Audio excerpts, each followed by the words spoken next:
Pakain muna tayo ng mga alaga natin mga kalapatids. Habang nag-aantay ng ibon, magutom na.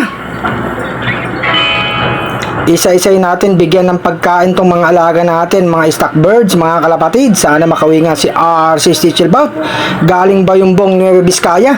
205 kilometers mga kalapatids. Bigyan ko na si Black. Tapos sa kabila, si Dalubhasa, mga kalapatids.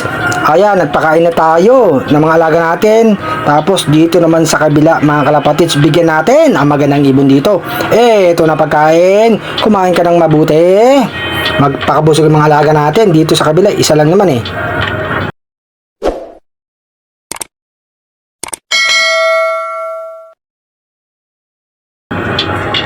Dumating na nga si Stichelbot mga kalapatids. Ayan na siya. Pasok sa clock to mga kalapatids ha. Pasok na pasok sa oras. Pupunta na yan sa loob ng kulungan mga kalapatids. Ayan na. Lumapit na mga kalapatids. Papasok na yan. Andiyan na yung Paris yung naghihintay mga kalapatids. Pumasok ka ng RC Stichelbout. Tumalong ka na dyan. Inaantay ka na ng Paris mo. Ayan na mga kalapatids. Eto nga siya buong buo sa RC Stichelbout.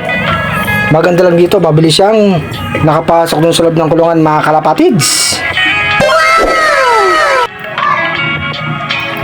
Etong weather mga kalapatids, medyo umaraw, kanina medyo makulimlim. Papalit-palit ang weather mga kalapatids. Ipasok ko na si RC Stichelbout sa loob mga kalapatids. Ayan na yung Paris niya. Napakain na rin siya mga kalapatids. Eto, vitamins, bigyan natin sa kanya para makabawi ng lakas ang ibon natin mga kalapatids.